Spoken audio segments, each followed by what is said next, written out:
মোৰ এনেকৈ প্ৰথম ভিডিঅ' কাৰণ মানে বহুতে মেছেজত কৈ আছে যে বা আমি এনেকৈ KKHUৰ এডমিশ্যন ল'ম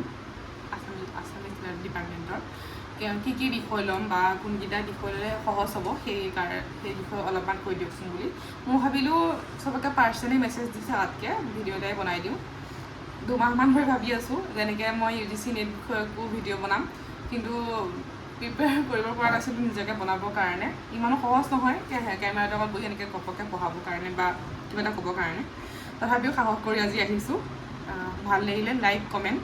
ছাবস্ক্ৰাইব আৰু শ্বেয়াৰ কৰিব আপোনালোকৰ লগৰখিনিৰ লগত তেওঁলোকৰ সহায় হোৱাকৈ প্ৰথম কথা কোনো KKH এডমিশ্যন ল'বৰ কাৰণে এনেকুৱা নহয় পঢ়াত নোৱাৰি আহে বা তেনেকুৱা ধৰণৰ কথা নহয় বেছি সকলোৰে ফাইনেন্সিয়েল প্ৰব্লেমৰ কাৰণে হয় যিহেতু নিজৰ কামো কৰিব লাগে পঢ়া শুনাটো মেইনটেইন কৰি ৰাখিব লাগে আৰু যদি আপোনালোকে এডুকেশ্যন লাইনটোত আগবাঢ়ি যাম বুলি ভাবিছে এগৰাকী প্ৰফেচাৰ হ'ম বুলি বা টিচিং লাইনত আগবাঢ়ি যাম বুলি মাষ্টাৰ্ছ কৰিম বুলি ভাবিছে তেনেহ'লে মই এতিয়াই কৈ দিওঁ এডমিশ্যন লোৱাৰ আগতে যে আপোনালোকে খুবেই কষ্ট কৰিব লাগিব আপোনাক শিকাবলৈ কোনো নাথাকিব এই ধৰণৰ ইউটিউব ভিডিঅ' বা নিজৰ কিতাপ পঢ়িয়ে মানে পৰীক্ষা দিব লাগিব যিহেতু আৰু মানে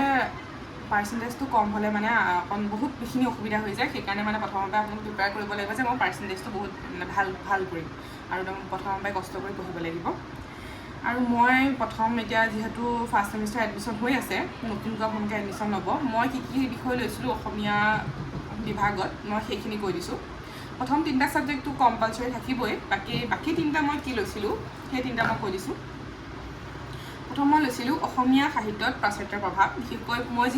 মই বিষয়কেইটা এনেকৈ চিলেক্ট কৰিছিলোঁ কাৰণ মই পঢ়ি যিকেইটা বস্তু ভাল পাওঁ মই সেইকেইটা বিষয়ে মই মোৰ চিলেবাছত লৈছিলোঁ নিজৰ ইচ্ছা আৰু বেলেগ কেইটাও বিষয় থাকে সেইকেইটা আপোনালোকে যদি ভাল পায় সেইকেইটা ল'ব কিন্তু মই বিশেষকৈ মই কি পঢ়াম এইটো চেনেলত বা মই কি ধৰণৰ নোটছ দিম যদি মই নোটছ দিওঁ বা যদি মই পঢ়াওঁ মই এই 3টা বিষয়কে পঢ়াম যে অসমীয়া সাহিত্যত পাশ্চাত্যৰ প্ৰভাৱ এইটো বিষয় এটা আৰু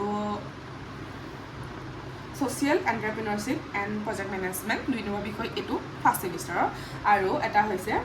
ভাৰতীয় পৰম্পৰা জ্ঞানকোষ এই 3টা বিষয়ৰ নোটছ প্ৰশ্নোত্তৰ আলোচনা আৰু বিষয় আলোচনা মই এই 3টা বিষয়ে কৰিম আপোনালোকে যদি এই 3টা বিষয় ল'ম বুলি ভাবিছে তেতিয়াহ'লে নিশ্চয় আপোনালোকে মোৰ চেনেলত আহিব মই